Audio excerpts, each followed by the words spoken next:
And then, Mr. President, we should have the courage, each and every one of us, to vote for those steps. Mr. President, I yield the floor.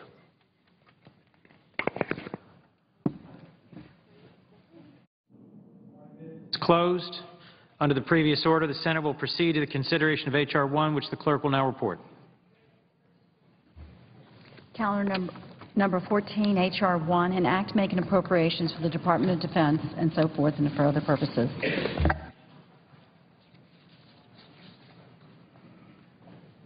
Mr. President, on behalf of Senator from Vermont.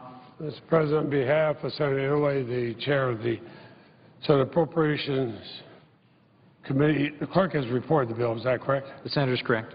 I have a substitute amendment which is at the desk. Clerk will report the amendment. The senator from Vermont, Mr. Leahy, for Mr. Inouye, proposes amendment number 3338. And Mr. President, on behalf of Senator from Hawaii, Senator Inouye, I have an amendment to the substitute, which is at the desk. I ask for its consideration. Without objection, the clerk will report. The senator from Vermont, Mr. Leahy, for Mr. Inouye, proposes an amendment number 3339.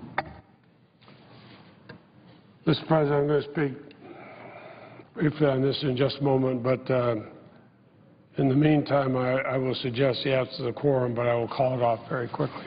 I suggest the absence of the quorum. Clerk will call the roll. Mr. Akaka.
President, I ask consent to call the quorum be dispensed with. Without objection.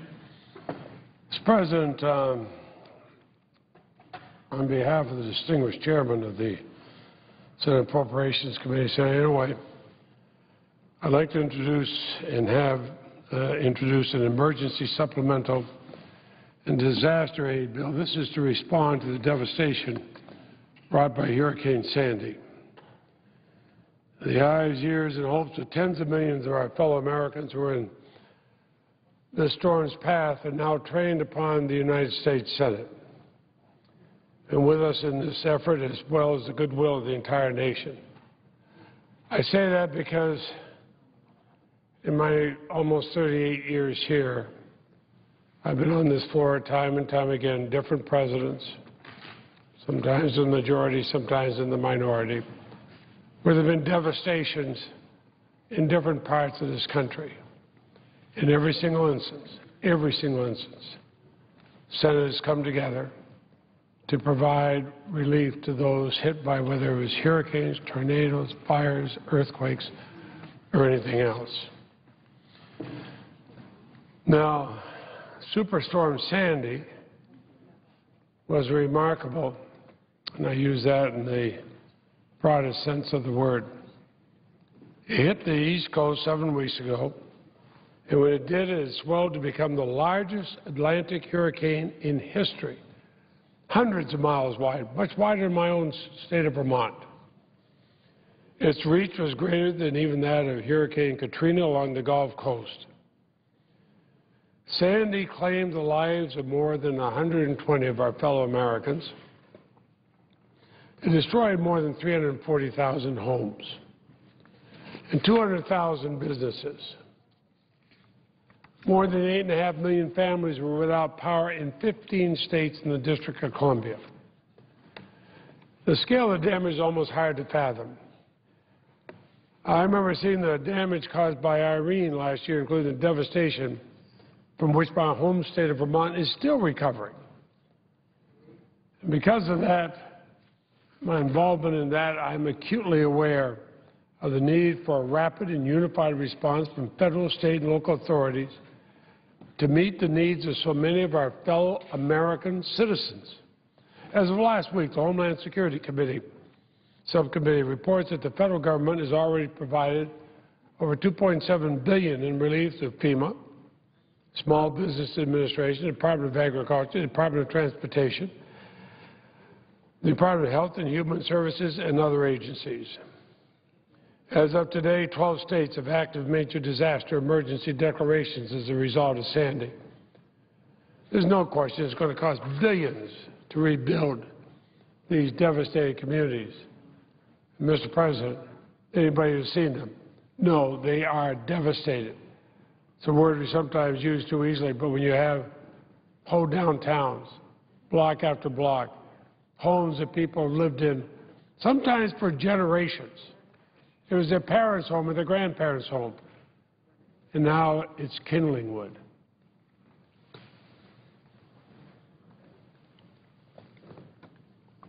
The Obama administration has requested money for recovery and repairs, just as every administration in the past has, Republican and Democratic alike. They've requested $60.4 billion for recovery and repairs, and the amendment we consider today meets that request. But we've not simply rubber-stamped the request. The Appropriations Committee, working with the senators from all the states that have been hit so hard, have made numerous changes to ensure the dollars put into this response are used as effectively and efficiently as can be. Now, Mr. President, as a member of the Appropriations Committee, I know the budget constraints we're facing.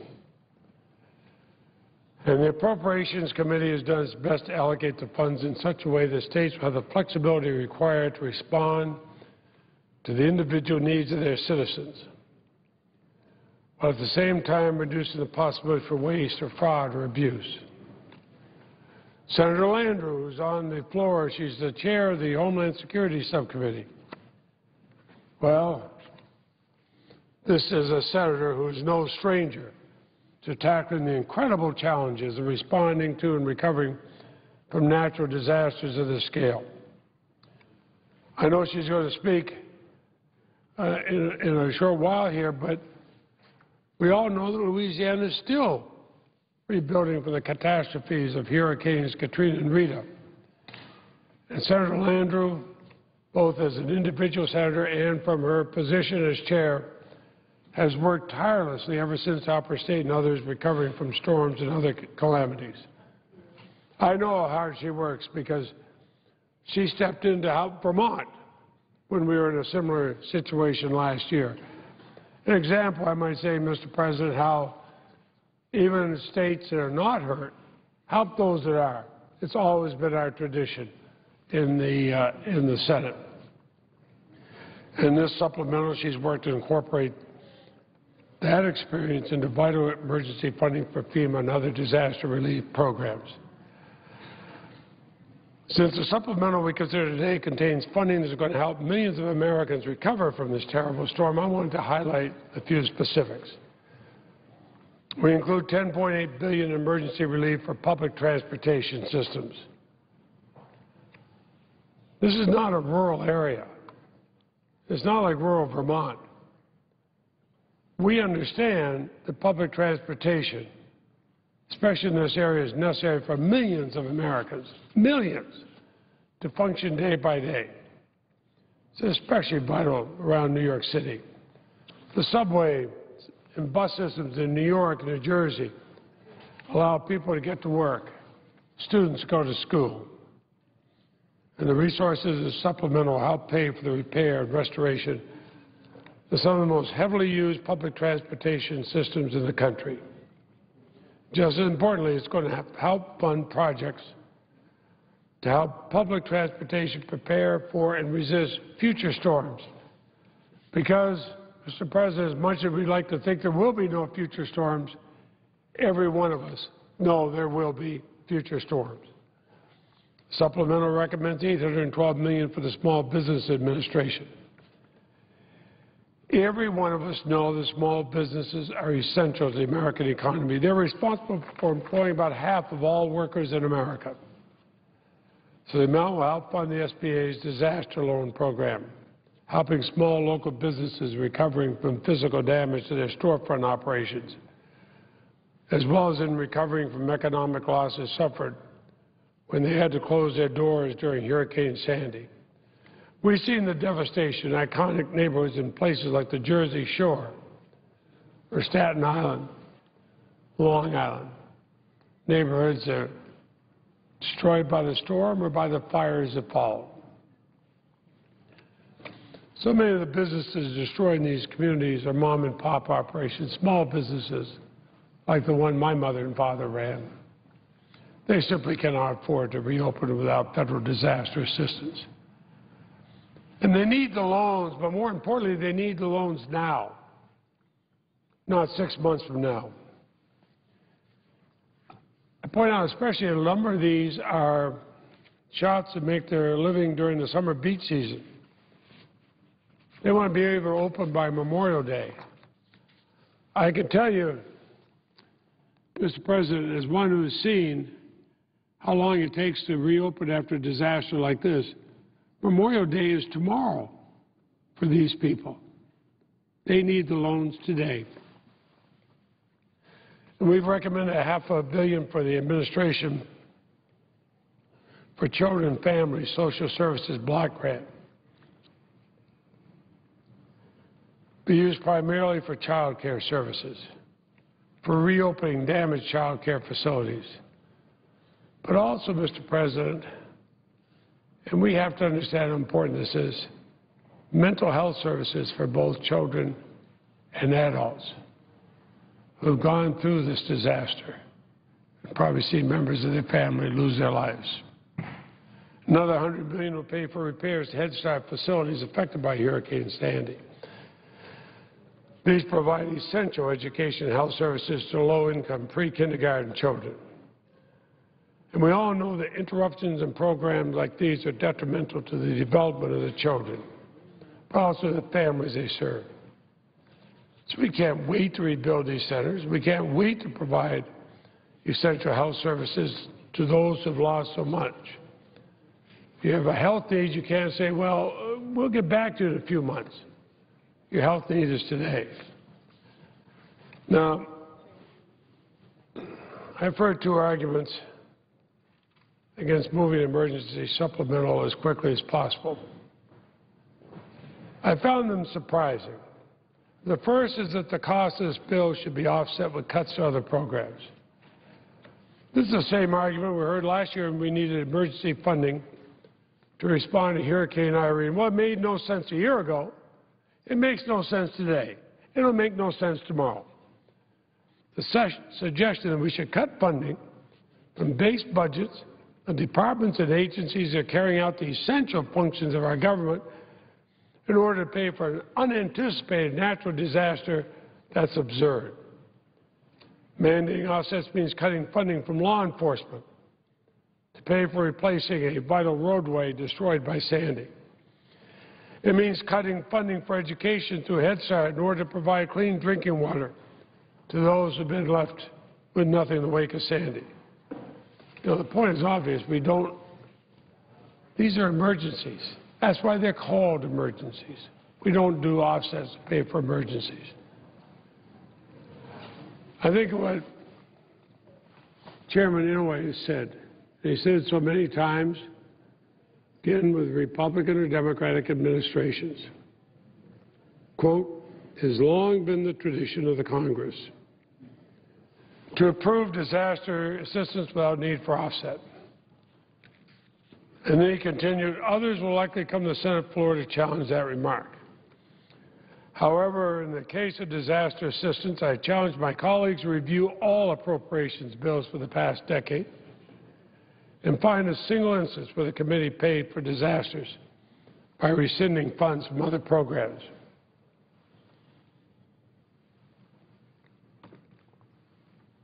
And then Chairman Inouye concluded with the obvious. No one would find an example because, quite simply, there aren't any. Well, he's right. The President requested, the committee is recommending $60.4 billion to respond to the storm. The total budget authority for non-defense spending is about $500 billion a year.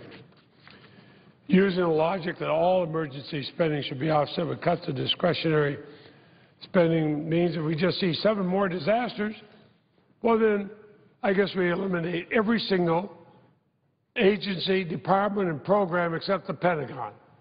Come on. Is that what this country is about? Some may think that's a good idea.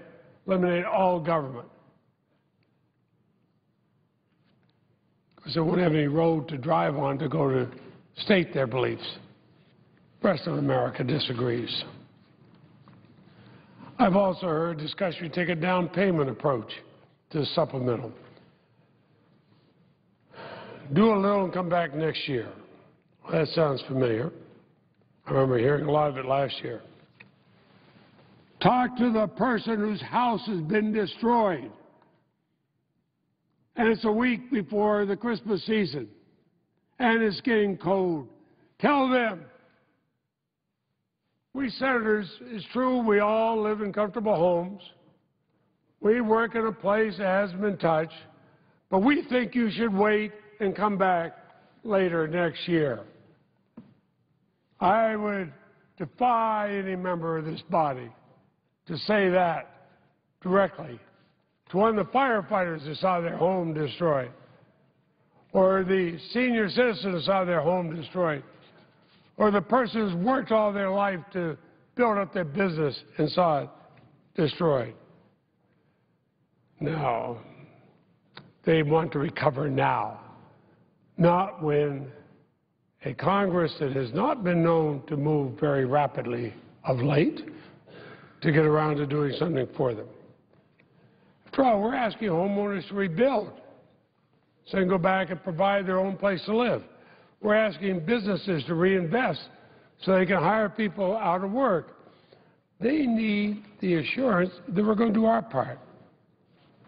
You can't just say, put your money up now. And maybe, just maybe, when we start talking about all these things that have no bearing on what you're facing, we might come through 6 months from now, and we might not. Come on. That's not how we want to encourage rebuilding. Homeowners and businesses in New York, New Jersey, Connecticut, Rhode Island, elsewhere need to know that the funding will be there to complete the rebuilding of public infrastructure, and only the federal government has the resources to make this happen. The President's request is comprehensive, and we know this needs to recover from Superstorm Sandy. Now, we stood up, Democrats and Republicans together, to respond to disasters in the past. We have to do the same now. When Irene and a tropical storm hit Vermont last year, no one could anticipate the devastation we saw. Roads washed away, bridges collapsed, communities cut off because all entrances and exits from the community were destroyed. Bridges had been there from the time I was born. I remember as children, always been there. Were there when my parents were living there, were there when my grandparents were there. Gone in a matter of minutes. And Vermonters know that when one of us is hurting, all of us are hurting. Vermont appreciated the assistance from other states, near and far, and from the federal government. New Jersey, New York, and other states hit by this superstorm are now depending on us. So let's do the right thing. There's no need for delay. Christmas is coming. Thousands of families have lost everything. Their hope, their futures are in our hands. They need our help. They deserve our help. We are Americans. We come together to help. So let us do it. Mr. President, I'll speak further on this, but I see the distinguished senior senator from New York. He and I have discussed this. He's seen more as bad as Irene was in Vermont. The number of businesses and homes destroyed. It pales by what he's seen in his state and the neighboring state. So, Mr. President, I would yield the floor. Thank you, Mr. President. And first, I want to thank our Chairman of Judiciary and Ranking Democrat on the Appropriations Committee for his leadership, his caring, his concern, and his expertise. The people of New York are very grateful to the senator from Vermont for his concern and caring. And we thank you for that very much. Mr. President, today we begin debate on one of the most momentous proposals to affect New York's future that we have ever debated. A proposal equal in magnitude and importance to the debate about aid to New York after the horrible attacks on our city after 9/11. And I must say, the debate is off to a good start. Our colleagues on both sides of the aisle have shown tremendous concern. Leader Reid has agreed to allow amendments so that those in this chamber, particularly those on the other side, can make modifications. And Leader McConnell and the Republican minority has not insisted on a motion to proceed. So we're beginning this bill in a very auspicious way, in a way that people think the Senate should work, not one side blocking amendments and not the other side blocking the bill, and I hope it can lead to an equally auspicious result.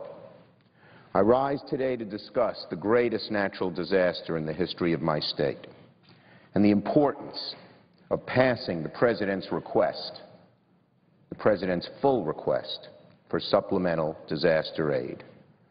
As you know, Mr. President, Superstorm Sandy was a catastrophic shock to the coastline of the northeastern United States. In the blink of an eye, the Atlantic Ocean turned from our greatest natural resource into a nightmarish monster, swallowing whole communities in its path. The beating heart for many parts of the nation's economy, New York City, was paralyzed. For days, parts are paralyzed to this moment. Whole neighborhoods, from Long Beach, New York to Long Beach Island, New Jersey, were ripped up from their foundations and washed away. I saw whole communities where almost every house suffered severe damage, where the water came in because of the geography from the north and south, and sometimes from the north and the south and the west. I saw the devastation. It was incredible. You know, when God's hand strikes, those who are affected are usually severely hurt: a tornado, a forest fire, a flood, a hurricane. What was incredible about this disaster was not the depth of it.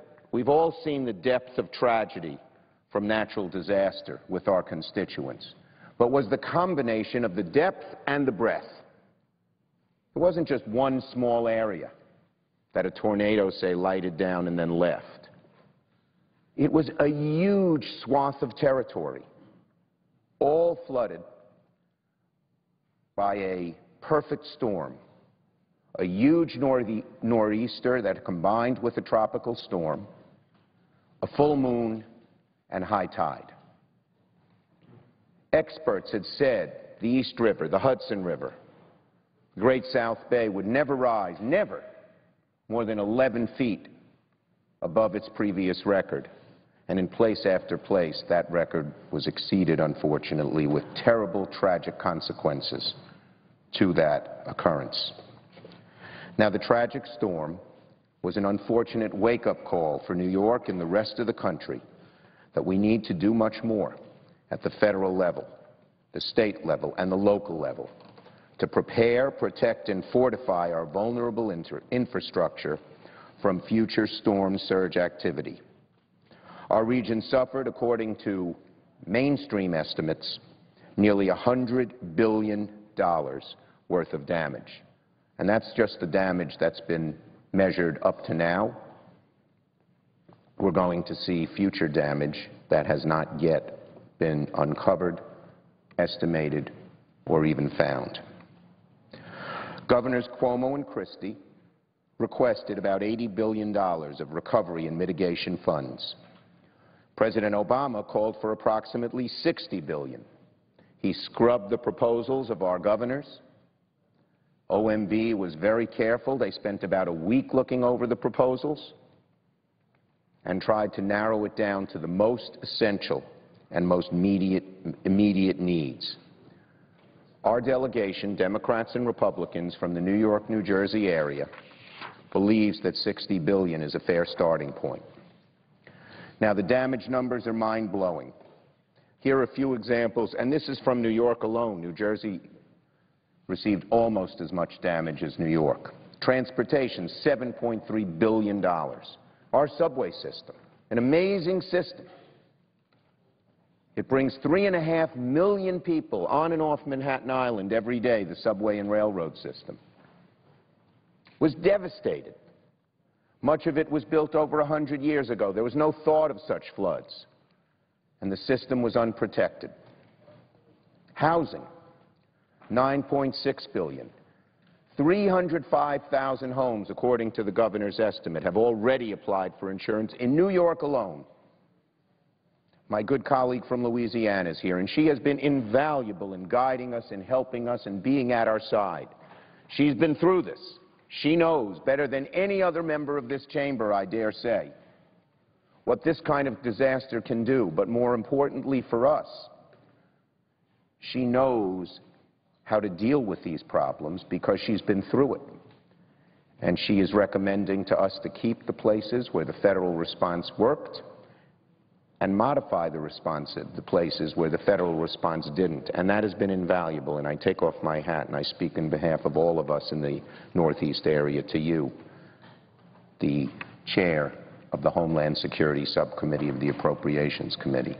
But anyway, in Katrina, about 270,000 homes received that type of damage. So we have many more homes damaged, gone, flooded. This is a picture, by the way, of the 86th Street subway, way up in Manhattan, far away from the points of New York Harbor. But there was so much flooding. Look at it. And remember, this water is salt water. It corrodes every signal, every light. If it were fresh water, the damage from this storm would have been a lot less. There it is, 86th Street.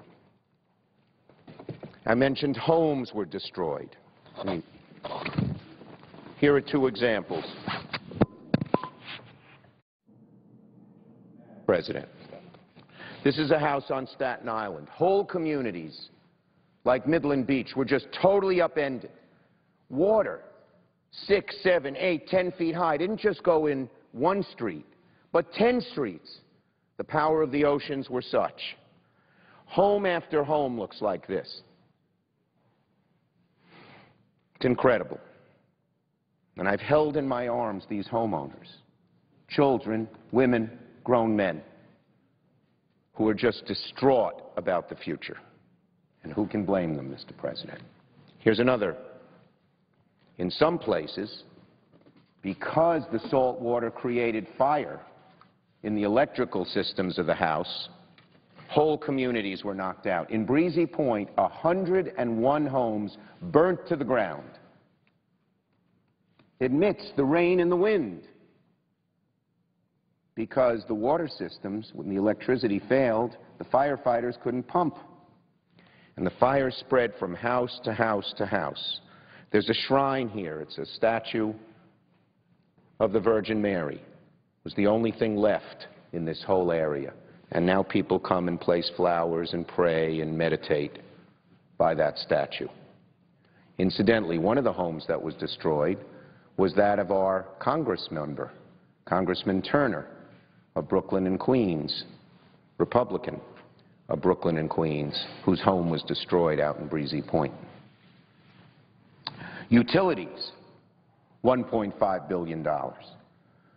Many of our utilities were outdated, no question. They had no way to communicate. But even if they weren't, because their power lines are above ground, not below, they suffered huge damage, as did people. Hospitals. 4 major hospitals are still closed. Thousands of beds.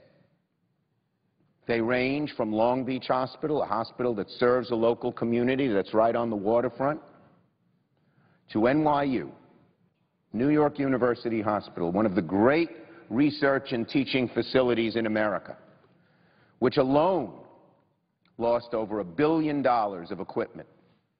They were told by the companies that make their machinery, the radio coaxial tomography, the MRIs, put them in the basement, because these machines have to be carefully calibrated given the sea level and the slight slant of the floor. And they were all washed away. $1 billion of machinery. Not to mention decades of research, because I visited it. I think they call it the vivarium. It's where the animals that they have done genetic experiments on, the white mice, that they test for generation after generation after generation, were wiped out. Government and schools, $2 billion. Government buildings destroyed. I think we have over 40 schools in New York City that are destroyed, mostly by the water. Roads, bridges, you name it. The devastation is everywhere. It is wide. It is deep. And so with this kind of devastation, even a large area like New York cannot handle it on its own. And fortunately, Mr. President, we've had a wisdom here in this government for close to a century. And that is, when nature strikes, when the hand of God comes down on earth and creates the kind of damage that man can't comprehend, that no locality can handle it on its own. And so the federal government steps in, which means the country as a whole steps in. And when there were hurricanes in Louisiana and Mississippi, the whole country stepped in. We said, we know this is too much for you to handle alone. When there were forest fires out west, the whole country stepped in saying, we know you can't handle this kind of devastation on your own. When there was flooding in the Missouri and Mississippi valleys, the same. The federal government came in. And we in New York, hundreds of millions, probably over the decades, billions of our tax dollars went to help these regions. And I never heard any complaints about it. We're one nation. When one part of our nation suffers, we all suffer, particularly in these days of an interrelated economy. New York buys billions of dollars of products, New Jersey from the rest of the country. And so people did it. And now, of course, the devastation has hit us. And we know that our colleagues will stand by us as we have stood by them. We know that they will give a careful look to our proposal, but they will not deliberately put barriers in the way because they don't want to treat New York differently. They don't want to treat New Jersey differently than they treated the others. So, we have heard 3 questions about this package, okay? And so the questions are these. First, should we have offsets to the monies that are proposed here? Now, we have not done that in the long history of disasters, for a good reason. You'll never get the disaster money if you have to pit an existing federal program against disaster money. We have always said that disaster is treated separately, and we would hope that would continue. It would not be fair or right to do this now. And I would say to my colleagues, if we begin a pattern of offsetting now, there was some attempt to do it in Irene, but in a bipartisan way, we rejected that in this body. If your whole area is hit next, and you have to sit there and wait while Congress fights over offsets, what are you going to do? It would be an awful precedent to start that. Second, we have heard what is this mitigation? Some people have used the word stimulus to be equal to mitigation. The two words are totally different. As I understand stimulus, in the stimulus bill, there was a percentage of programs that were put in that had nothing to do with the stimulus. And that was probably a mistake. I don't think it was a large percentage of the stimulus, but it sure stuck in people's minds. Any proposal that has nothing to do with a storm, a natural disaster, shouldn't be in this proposal. We agree to that, and we believe that OMB has scrubbed it. So there's no stimulus-type money here. There is mitigation money. What does mitigation mean? Mitigation means, quite frankly, that you rebuild, but you rebuild in a way so that if, God forbid, there's another storm, you don't suffer the same damage. You don't put all those machines in the basement of NYU again. You move them up to the third floor, even if it costs a little more. You don't simply rebuild the South Street subway station exact same way. You put in either steel doors or these kind of airbag-type things, so that if, God forbid, another flood comes, the station won't be flooded and we won't have to spend the money all over again. Mitigation means if the dunes are wiped out across the Rockaways in Long Beach, you build them up, and you probably build them up a little higher. So the damage, God forbid another storm comes, won't be as great and the expense won't be as great. We have always done mitigation. It has always been part of our bill, and I'm glad to see my good friend from Mississippi here, who has been of such help and encouragement to us, and all of us in New York and New Jersey so appreciate his wise, quiet, kind, and intelligent counsel. But I remember there was a proposal on the floor after Katrina. There was a railroad that was very close to the shore. Yes, it would have cost more money to rebuild the railroad a distance inland. I don't remember how much. I think it was about a mile inland.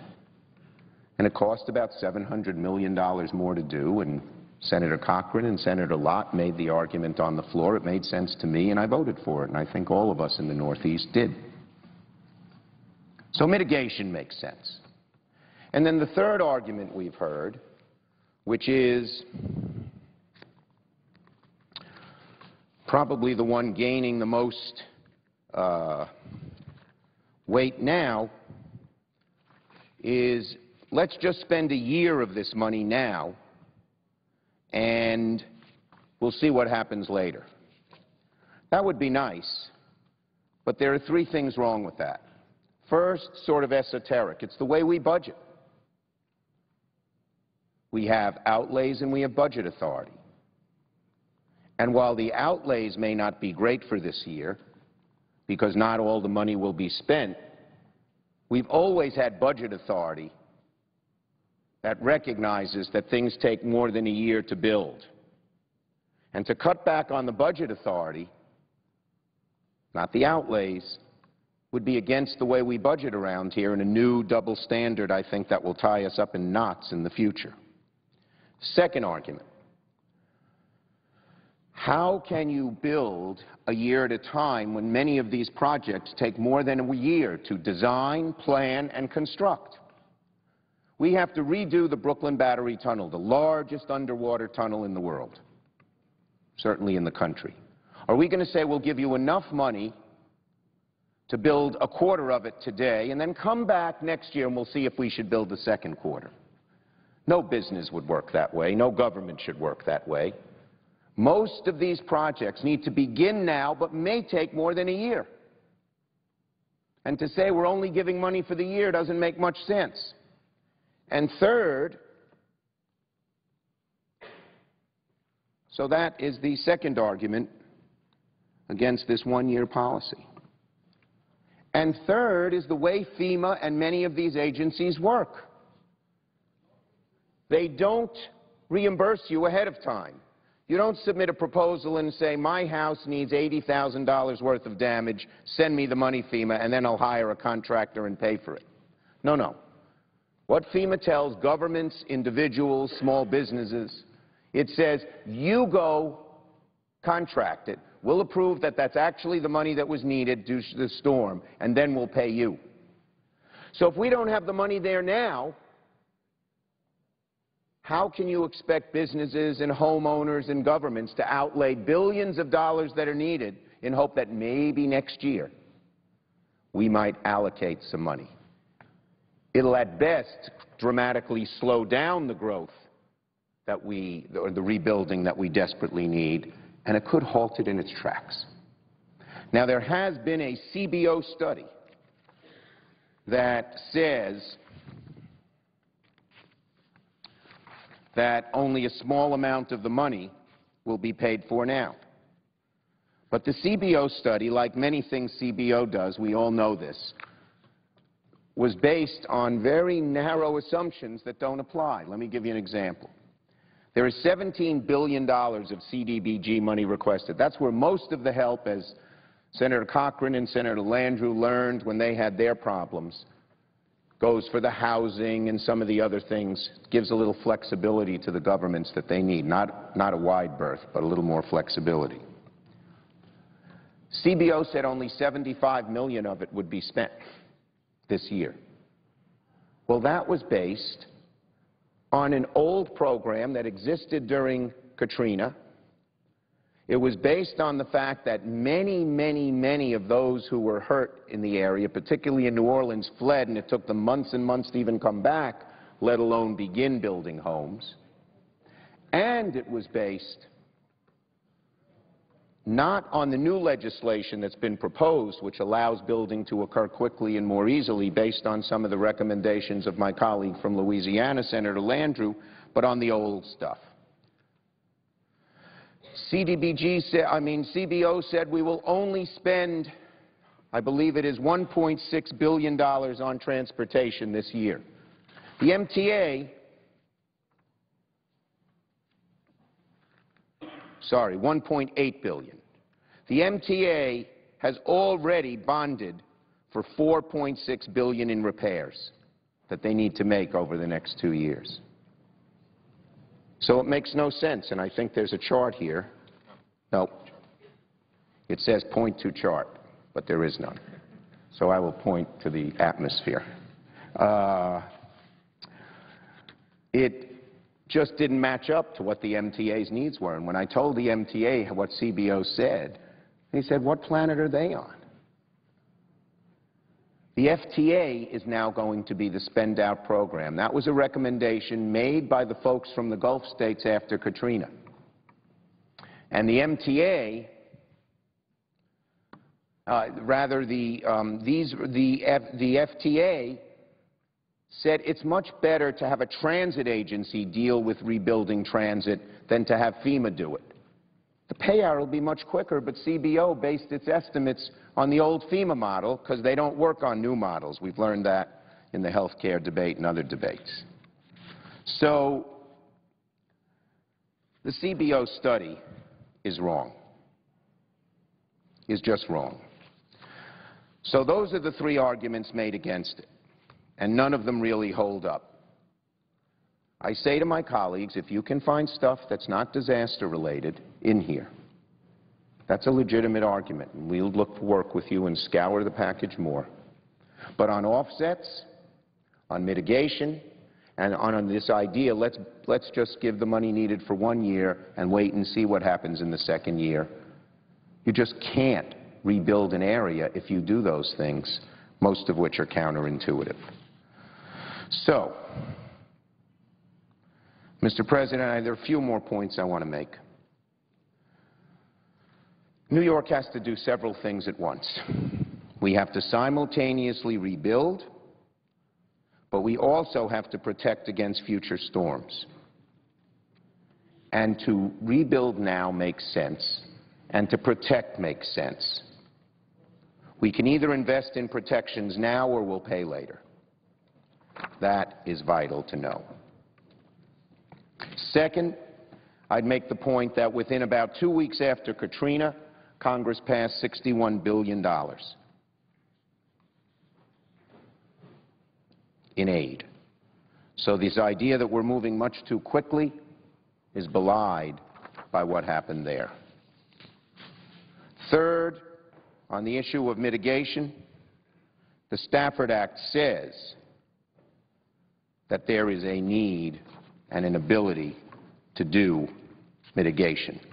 And in fact, it has shown that $1 invested in mitigation saves $4 down the road. So we have lots of things here that are brought up legitimately but don't really make sense. So in conclusion, and after this I want to say a brief word about what happened in Sandy Point. It's so close to my area. But in conclusion, I would say I hope we can come together in a bipartisan way and pass this legislation. I appreciate so much that we're off to a good start. No blocking the motion to proceed, allowance of amendments. And I look forward to working with my colleagues on both sides of the aisle to deal and solve this serious problem.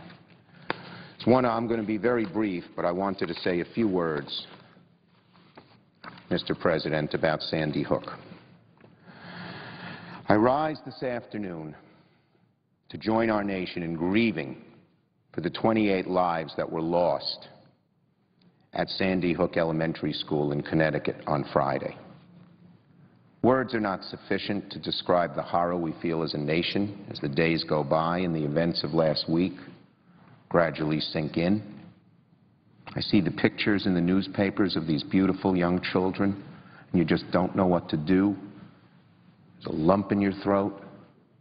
You wish you could make it go away. You wish this man who did all the shooting didn't exist or didn't do what he did. It's horrible.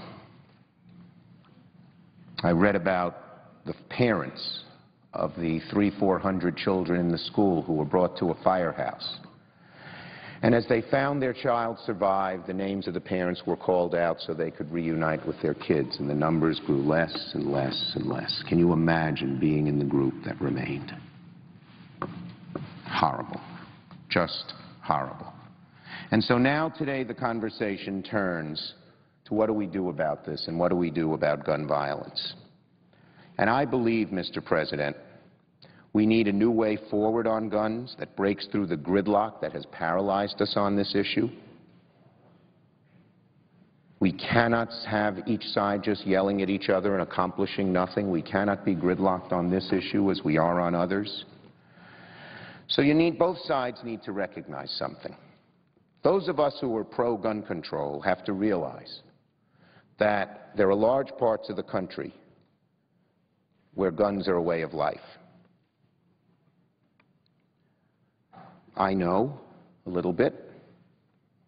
When I was a kid, I got instructions on how to shoot a .22 rifle from an NRA-trained supervisor at my camp, at summer camp. And I wasn't a bad shot. I won a couple of those merit badges for marksman and sharpshooter. And a few years ago, I had the ability to visit with my colleague, our colleague Ben Nelson. He took me out pheasant hunting. I really enjoyed the experience. So we have to acknowledge that guns are a way of life and that the Second Amendment has a rightful place in the Constitution, that you cannot interpret the First, Third, Fourth, Fifth, Sixth Amendments broadly as possible and say the Second Amendment should be seen through the pinhole of militias. It only affects militias. That's only fair. But then we have to have our colleagues on the other side acknowledge that, yes, there's a Second Amendment right. And by the way, the Heller decision now makes that the law of the land, so I hope our folks who are pro-gun realize that no one's going to take their guns away. Before the Heller decision, you know, there was a view every bit of gun control is a way to eventually confiscate the hunting rifle. that your Uncle Tommy gave you when you were 12 years old. But there's the Heller decision, and that's a bulwark against it. And I think those of us on the pro-gun control side should accept it. It's only fair. It's only right. The Second Amendment is in the Constitution just as the others are, and deserves respect, not an endless effort to chip away at. But then our colleagues on the pro-gun side should admit another thing, and that is that no amendment is absolute. As important as it is, as constitutional, as enshrined as it is, no amendment is absolute. Take the First Amendment. Well, can't falsely scream fire in a crowded theater, because that creates such danger. That's an impingement on someone's First Amendment rights. We have anti-child pornography laws. We should have them. But that, too, is a limitation on the First Amendment. Even libel laws. In a pure First Amendment world, you could say and defame anything about anybody you wanted. We say no. A limitation on the First Amendment.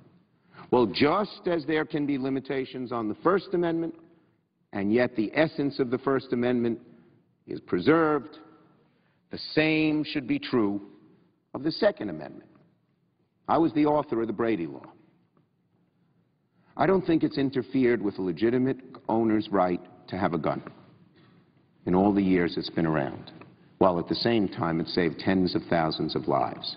Now, there are some on the extreme side of the right who say, oh, no, get rid of the Brady Law. They believe the Second Amendment should be absolute. But they're wrong. And I would argue that other changes, making it harder for mentally ill people to get guns, saying that assault weapons are weapons of war and don't belong on our streets but belong on the battlefield, does not interfere with the enjoyment I experienced when I went hunting with Ben Nelson, nor with the right of a small shop owner in a bad neighborhood who feels he needs a gun or she needs a gun to protect themselves. So we can come together. There can be a way of moving forward in the middle, with the left admitting that the Second Amendment is important and as much part of the Constitution as the others, and with the right admitting that limitations on that amendment, like there are limitations on the First, Third, Fourth, Fifth, and Sixth, do not interfere with the fundamental right, and in fact that no amendment can be absolute. I believe that you can be both pro-gun and pro-gun safety, just like you can be in favor of free speech, but also against child pornography. So, Mr. President, we need to start this conversation now without delay. We owe it to ourselves as a nation, but in particular to our children. I yield the floor. And note the absence of a quorum. Clerk will call the roll. Mr. Akaka.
Durkin, New Jersey. Ask that the quorum call be vitiated.